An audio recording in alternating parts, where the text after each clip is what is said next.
आपको कंप्यूटर नहीं आता फिर भी आप इस प्रोजेक्ट को खुद से बना पाएंगे, ये मेरा 100% वादा है। बस आप सभी वीडियोस को एक बार ध्यान से देखा करिए, उसके बाद सारी चीज़ें आप खुद से बनाएंगे, किसी के भी सपोर्ट की ज़रूरत आपको नहीं पड़ेगी, ये मेरा 100% वादा है। नमस्कार, मैं महेश आप सभी लोग का स्वागत करता हूँ omgstudy.com के ऑफिशियल यूट्यूब चैनल पे। तो चलिए वीडियो को स्टार्ट करते हैं। आज के वीडियो में हम देखेंगे कि हम जो स्टाफ मैनेजमेंट सिस्टम बना रहे थे पिछले वीडियो में, उसमें हमने सारी चीज़ें यहाँ पे कर लिया हुआ है। मतलब कि यहाँ पे कैसे हम किसी भी स्टाफ का रजिस्ट्रेशन करें, उसके लिए हमने फॉर्म यहाँ पे क्रिएट कर लिया हुआ है।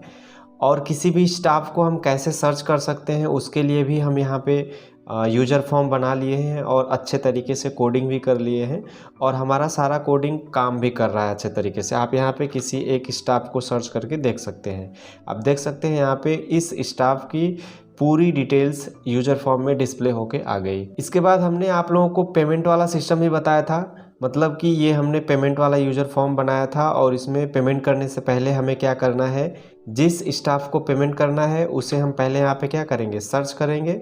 फिर यहाँ से जो इंस्टॉलमेंट हमें पेमेंट करना है उसका अमाउंट हम यहाँ पे भरेंगे और किस महीने का हम पेमेंट कर रहे हैं उसे हम पे फॉर्म में लिख देंगे। उसके बाद हम केवल क्या करेंगे, पे बटन पे क्लिक करेंगे तो पेमेंट कंप्लीट हो जाएगा। तो ये सारी चीज़ें हम पिछले वीडियो में ऑलरेडी बना चुके हैं और आज के वीडियो में हम देखेंगे कि पेमेंट करने के बाद हम पेमेंट रिसिप्ट कैसे प्रिंट कर सकते हैं। और पेमेंट रिसिप्ट का जो टेम्पलेट है मैं आप लोगों को ऑलरेडी बना करके दिया हुआ हूँ। आप देख सकते हैं यहाँ पे ये आपका पेमेंट रिसिप्ट है, बट ये अभी प्रॉपरली वर्क नहीं कर रहा है। अगर अभी आप यहाँ पे देखेंगे तो देख सकते हैं ये प्रॉपरली वर्क नहीं कर रहा है। मतलब कि इसमें जो स्टाफ का जो डिटेल्स है वो डिस्प्ले नहीं हो रहा है।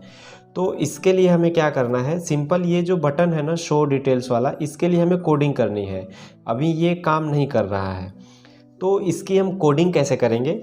तो सिंपल आपको क्या करना है, यहाँ पे वेबसाइट पे चलना है और वेबसाइट पे जाने के बाद आप देख सकते हैं वेबसाइट का नाम omgstudy.com। अगर आप वेबसाइट पे नहीं जा पा रहे हैं तो आप गूगल पे सर्च करिए omgstudy.com, आपको वहाँ पे वेबसाइट का लिंक मिल जाएगा। उसके बाद वेबसाइट पे आने के बाद यहाँ पे आपको पहला ही पोस्ट मिल जाएगा, learn to create school management system in excel. तो जस्ट आपको इस पर क्लिक करना है और उसके बाद यहाँ पे आप आ जाएंगे और यहाँ पे आने के बाद आपको यहाँ पे नीचे आना है और साइड में आप देख सकते हैं यहाँ पे आपको मिल जाएगा create staff management system in excel. तो जस्ट इस पे आपको क्लिक करना है। मैं पहले से ही ओपन करके रखा हुआ हूँ। उसके बाद आप यहाँ पे आ जाएंगे और यहाँ पे आने के बाद आप देख सकते हैं ये सारे कोड हमने यहाँ पे कर लिया हुआ है कंप्लीट अपने पिछले वीडियो में। तो जस्ट आपको एकदम नीचे जाना है। जब एकदम नीचे जाएंगे तो आपको यहाँ पे मिल जाएगा code for print payment receipt. आप देख सकते हैं यहाँ पे मिल जाएगा code for print payment receipt. तो जस्ट ये जो नीचे कोड है ना, इसे आपको क्या करना है, सेलेक्ट करना है और सेलेक्ट करके इसे जस्ट कॉपी कर लेना है। तो मैं इस तरह से कर लिया सेलेक्ट, और सेलेक्ट करने के बाद जस्ट आपको राइट क्लिक करना है और इसे कॉपी कर लेना है। कॉपी करने के बाद चलना है अपने प्रोजेक्ट में और प्रोजेक्ट में जाने के बाद ये जो आपकी बटन है ना शो डिटेल्स वाली, इस पर आपको क्या करना है, राइट क्लिक करना है। और राइट क्लिक करने के बाद ये आप देख सकते हैं असाइन मैक्रो का आपको ऑप्शन मिल जाएगा, जस्ट इस पर आपको क्लिक करना है। और उसके बाद आपको यहाँ पे न्यू पे क्लिक करना है। न्यू पर क्लिक करने के बाद अगर आपको इस तरह का मैसेज आता है तो आप जस्ट इसे यहाँ से क्लोज कर दीजिए और आप ये जो बटन है ना, इस बटन को डिलीट कर दीजिए सेलेक्ट करके। और आप यहाँ से इंसर्ट पे जाएंगे और इंसर्ट पे जाने के बाद यहाँ पे शेप्स, कोई एक शेप्स इंसर्ट कर लेंगे। तो मैं यहाँ पे एक शेप्स इंसर्ट कर लेता हूँ। मतलब कि वो जो पुरानी बटन थी ना, वो अगर काम नहीं कर रही है तो हम कोई नया बटन क्रिएट कर लेंगे। क्लियर है। उसके बाद इसमें हम राइट क्लिक करेंगे और राइट क्लिक करने के बाद यहाँ पे एडिट टेक्स्ट पे क्लिक करेंगे तो इसमें हम कुछ भी लिख पाएंगे इस शेप्स में, है ना। तो मैं यहाँ पे लिख देता हूँ शो डिटेल्स और इसकी मैं फॉर्मेटिंग कर देता हूँ। फॉर्मेटिंग मतलब कि इसकी जो साइज़ है उसको मैं बढ़ा देता हूँ। ये देखिए साइज़ बढ़ गई और इसको मैं बीच में कर देता हूँ, सिंपल। अब उसके बाद आपको क्या करना है, इस पर राइट क्लिक करना है और उसके बाद आपको फिर से असाइन माइक्रो पे क्लिक करना है और फिर आपको यहाँ पे न्यू पे क्लिक करना है। अब इसके बाद आपको क्या करना है, जो कोड आप वेबसाइट से कॉपी करके लाए थे ना, सिंपल यहाँ पे आपको पेस्ट कर देना है। तो यहाँ पे आप राइट क्लिक करिए और जस्ट पेस्ट कर दीजिए। तो आप देख सकते हैं ये पूरा कोड क्या हो गया, पेस्ट हो गया यहाँ पे। अब इसके बाद हम क्या करेंगे कि चलेंगे अपने हम प्रोजेक्ट में, और प्रोजेक्ट में जाने के बाद हम यहाँ पे किसी एक स्टाफ को सर्च करके देखते हैं कि उनकी डिटेल्स यहाँ पे आ रही है कि नहीं। तो आप देख सकते हैं अभी भी ये काम नहीं कर रहा है। तो ये काम क्यों नहीं कर रहा है, इसमें कुछ आपको चेंजेस करने हैं कोड में। जो अभी आप कोड वेबसाइट से पेस्ट किए हैं ना बैकएंड में यहाँ पे, तो इसमें आपको थोड़े से चेंजेस करने हैं। अब वो थोड़ा सा चेंजेस क्या करना है, यहाँ पे आप ध्यान से देखिएगा। अगर आप ध्यान से नहीं देखेंगे तो आप कोडिंग में चेंजेस नहीं कर पाएंगे, और जब आप कोडिंग में चेंजेस नहीं कर पाएंगे तो आपका कोड काम नहीं करेगा। तो सबसे पहले आप देखिएगा ये यहाँ पे लिखा गया है P8, ये किस सेल का एड्रेस लिखा गया है। तो आप जब जाएंगे अपने प्रोजेक्ट में और आपका ये जो पेमेंट रिसिप्ट वाला सीट है ना, जहाँ से आप किसी भी स्टाफ के पेमेंट रिसिप्ट को प्रिंट करेंगे, इसमें आने के बाद आप देखेंगे कि ये वाला जो बॉक्स है जिसमें आप किसी भी स्टाफ के आईडी को टाइप करते हैं, ये वाला बॉक्स है ना। तो ये जो बॉक्स है, इस बॉक्स का यानी कि इस सेल का एड्रेस क्या है, तो आप देख सकते हैं P8 है, यहाँ पे आप देख सकते हैं P8। तो यही वाला सेल एड्रेस वहाँ पे लिखा गया है। तो आपको चेक करना है अपने सीट में कि ये जो बॉक्स है वो यानी कि ये जो सेल है इसका एड्रेस क्या है। तो इसका जो एड्रेस है वो है P8। तो आपको वहाँ पे कोडिंग में जाना है, आपको यहाँ पे लिख देना है P8। अगर आपके प्रोजेक्ट में वो कोई दूसरा सेल होता है तो उस सेल का एड्रेस आपको यहाँ पे क्या करना है, चेंज करना पड़ेगा। क्लियर है। इसके बाद आपको ध्यान देना है, ये लिखा गया है सीट 9। तो ये कौन सी सीट है, तो जस्ट आप जब यहाँ पे साइड में आएंगे ना, साइड में आने के बाद जब आप यहाँ पे स्क्रॉल अप करेंगे तो यहाँ पे आप देख सकते हैं ये जो टीचर रिकॉर्ड वाला शीट है ना, वो आपका सीट 8 है। क्लियर है। तो आपको क्या करना है, आपके प्रोजेक्ट में अगर टीचर रिकॉर्ड वाली जो सीट है अगर वो कोई दूसरी हो, मतलब मेरे यहाँ तो सीट 8 है, तो मैं क्या करूँगा, ये जो आपको कोडिंग में सीट 9 मिला है ना, यहाँ पे आपको क्या करना है, सीट 8 कर देना है। मतलब कि यहाँ पे मैं क्या करूँगा, इसको डिलीट करूँगा 9 को, और यहाँ पे क्या लिख दूँगा, 8 लिख दूँगा, मतलब कि 8 लिख दूँगा। अब इसी तरह से जहाँ जहाँ सीट 9 है वहाँ वहाँ आपको क्या करना है, सीट 8 करना है। क्लियर है। तो अभी इसमें देख सकते हैं ढेर सारे सीट 9 सीट 9 सीट 9 है, तो मुझे तो ज़्यादा टाइम लग जाएगा ना चेंज करने में।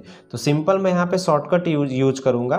क्लियर। मैं यहाँ पे किसी एक सीट 9 को सेलेक्ट करूँगा और इसे जस्ट कॉपी कर लूँगा, और उसके बाद मैं कीबोर्ड से Ctrl+H प्रेस करूँगा, मतलब कि रिप्लेस करने के लिए। अब यहाँ पे आप देख सकते हैं यहाँ पे आ गया सीट 9। अब जो सीट 9 है ना, उसे किसके साथ रिप्लेस करना है, तो हमें सीट 8 के साथ रिप्लेस करना है। तो मैं यहाँ पे लिख दूँगा सीट 8। ये लीजिए मैं लिख दिया सीट 8। मतलब कि जहाँ जहाँ सीट 9 है वहाँ वहाँ भैया तुम क्या कर दो, सीट 8 कर दो। क्लियर है। अब जस्ट मैं क्या करूँगा, यहाँ पे रिप्लेस ऑल बटन पे क्लिक करूँगा, तो आप देख सकते हैं यहाँ पे हमारा रिप्लेस हो गया। जस्ट ओके बटन पे क्लिक करना है और इसको आप क्लोज करके देख सकते हैं कि जहाँ जहाँ सीट 9 था ना, वहाँ वहाँ अब क्या हो गया, सीट 8 हो गया। क्लियर है। यहाँ तक समझ आया। अब दूसरा क्या चेंज करना है आपको, आप देख सकते हैं यहाँ पे आप देखेंगे तो ये है सीट 7। मतलब सीट 7 का मतलब कि वो जो आपकी सीट है ना पेमेंट रिसिप्ट वाली, जिसमें आप पेमेंट रिसिप्ट का टेम्पलेट बनाए हुए हैं, तो ये कौन सी सीट है। तो आप देख सकते हैं इस सीट का नाम क्या है, पेमेंट रिसिप्ट। अब आपको चेक करना है कि ये जो पेमेंट रिसिप्ट वाली सीट है ना, वो कौन सी सीट है। तो आप यहाँ पे साइड में आएंगे और साइड में आने के बाद जब ऊपर यहाँ पे स्क्रॉल अप करेंगे तो आप देख सकते हैं यहाँ पे जो पेमेंट रिसिप्ट वाली जो सीट है ना, वो सीट 9 है। क्लियर है। तो अभी हमें यहाँ पे सीट 7 के जगह सीट 9 करना है। मतलब कि जहाँ जहाँ सीट 7 है वहाँ वहाँ हमें सीट 9 करना है। तो जस्ट आप इसे सेलेक्ट करिए और अपने कीबोर्ड से Ctrl+H प्रेस करेंगे तो यहाँ पे रिप्लेस वाला डायलॉग बॉक्स ओपन हो जाएगा। तो सिंपल यहाँ पे आपका हो गया सीट 7, ये आपका हो जाएगा सीट 7। और सीट 7 को किससे रिप्लेस करना है, तो सीट 7 को सीट 9 से रिप्लेस करना है। बात समझ आया। तो यहाँ पे मैं क्या कर दूंगा, सीट 9 कर दूंगा। यानी कि जहाँ जहाँ सीट 7 है वहाँ वहाँ क्या हो जाना चाहिए, सीट 9 हो जाना चाहिए। अब सिंपल आपको क्या करना है, रिप्लेस ऑल पे क्लिक करना है। ये देखिए ओके करना है जस्ट आपको, और यहाँ से आपको ये क्लोज कर देना है। क्लोज करने के बाद आप देखेंगे तो जहाँ जहाँ सीट 7 था वहाँ वहाँ क्या हो गया, सीट 9 हो गया। क्लियर है। अब इसके बाद आपको कोई चेंजेस नहीं करना है, जस्ट आपको चलना है अपने प्रोजेक्ट में, और प्रोजेक्ट में जाने के बाद यहाँ पे आप किसी एक स्टाफ का रजिस्ट्रेशन नंबर टाइप करिए। जैसे मैं यहाँ पे टाइप कर देता हूँ 1, और उसके बाद शो डिटेल बटन पे क्लिक करूँगा तो आप देख सकते हैं इस स्टाफ की जो पेमेंट रिसिप्ट है वो ऑटोमेटिक जनरेट हो गई है। मतलब कि मैं यहाँ पे फरवरी मंथ का पेमेंट किया हूँ, कितने रुपए, 5,000 रुपये, मतलब कि 5,000 रुपीज़ इनकी सैलरी हमने पेमेंट किया हुआ है। नीचे जब आके देखेंगे तो आप देख सकते हैं यहाँ पे आपका 5,000 टोटल पेमेंट किया गया है। क्लियर है। और यहाँ पे देख सकते हैं पे पर मंथ, इनको 5,000 रुपये पर महीने पेमेंट करने हैं। तो चलिए हम यहाँ पे एक पेमेंट और करके देखते हैं, जिसके लिए हम चलेंगे स्टाफ मैनेजमेंट वाले डैशबोर्ड पे और यहाँ पे पेमेंट वाले बटन पे क्लिक करेंगे। उसके बाद हम यहाँ पे स्टाफ की आईडी एंटर करेंगे और सर्च बटन पे क्लिक करेंगे। उसके बाद हम यहाँ पे पेमेंट करेंगे। तो जस्ट यहाँ पे मैं सेकेंड इंस्टॉलमेंट में अमाउंट भरूंगा 5,000 रुपीज़, और मैं किस महीने की पेमेंट कर रहा हूँ ये मैं यहाँ लिख दूंगा। तो मैं यहाँ पे मार्च महीने की करूँगा। उसके बाद जस्ट पे बटन पे क्लिक करना है। आप देख सकते हैं पेमेंट सक्सेसफुली हो चुका है। जस्ट हम इसे यहाँ से क्लोज करेंगे। उसके बाद हम चलेंगे अपने ये पेमेंट रिसिप्ट वाले सीट पे, यहाँ पे सीट पे क्लिक करेंगे तो हम यहाँ पे आ जाएंगे, और उसके बाद हम यहाँ पे आईडी एंटर करेंगे। जस्ट उसके बाद शो डिटेल्स बटन पे क्लिक करेंगे तो आप देख सकते हैं यहाँ पे सेकेंड इंस्टॉलमेंट की भी पेमेंट सक्सेसफुली हो चुकी है। यहाँ पे आपकी जो फीस रिसिप्ट है ऑटोमेटिक जनरेट हो गई है। अब यहाँ पे जस्ट हमें क्या करना है कि एक बटन बनाना है ताकि हम इसका प्रिंट प्रीव्यू देख सकें और डायरेक्ट हम प्रिंट कर सकें। तो सिंपल हमें क्या करना है, एडमिशन वाले सीट पे चलेंगे और यहाँ पे जो हमें प्रिंट और प्रिंट प्रीव्यू वाला बटन है ना, इस पे जस्ट हम राइट क्लिक करेंगे किसी एक बटन पे। उसके बाद कंट्रोल प्रेस करते हुए प्रिंट प्रीव्यू वाले बटन पे भी क्लिक करेंगे तो ये दोनों बटन क्या होगा, सेलेक्ट हो जाएगा। तो सिंपल हम यहाँ से राइट क्लिक करेंगे और इन सेलेक्ट किए गए बटन्स को हम कॉपी कर लेंगे जस्ट, और उसके बाद चलेंगे हम वापस पेमेंट रिसिप्ट वाले सीट पे, और यहाँ पर आ करके हम जस्ट उस कॉपी किए गए बटन्स को हम यहाँ पे पेस्ट कर देंगे। ये देखिए ये बटन यहाँ पे मिल जाएगी। जस्ट आपको क्या करना है, इसे यहाँ पे व्यवस्थित कर देना है। अब इसके बाद जब आप प्रिंट प्रीव्यू बटन पे क्लिक करेंगे तो पेमेंट रिसिप्ट की डायरेक्ट आप प्रिंट प्रीव्यू देख सकते हैं, या फिर अगर आप डायरेक्ट प्रिंट करना चाहते हैं तो ये प्रिंट वाले बटन पे डायरेक्ट क्लिक करके ये जो आपकी पेमेंट रिसिप्ट है इसे प्रिंट कर सकते हैं। अब यहाँ पे एक काम और आपको करना है, आपको चलना है यहाँ पे स्टाफ मैनेजमेंट वाले डैशबोर्ड पे, और आप देख सकते हैं यहाँ पे पेमेंट रिसिप्ट नाम से एक बटन बना हुआ है। तो ये जो आपका पेमेंट रिसिप्ट वाला बटन है, इस बटन को आपको पेमेंट रिसिप्ट वाले सीट से लिंक कर देना है, ताकि जब भी आप इस बटन पे क्लिक करें तो इस पे क्लिक करते ही आप पेमेंट रिसिप्ट वाले वर्कशीट पे डायरेक्ट आ जाएं। तो अभी आपको क्या करना है, उस बटन को इस सीट से लिंक करना है। तो कैसे करेंगे, जस्ट इस बटन पे आपको पॉइंटर ले जाना है और राइट क्लिक करना है। उसके बाद यहाँ पे हाइपर लिंक पे क्लिक करना है और जस्ट यहाँ पे आपको प्लेस इन दिस डॉक्यूमेंट पे क्लिक करना है।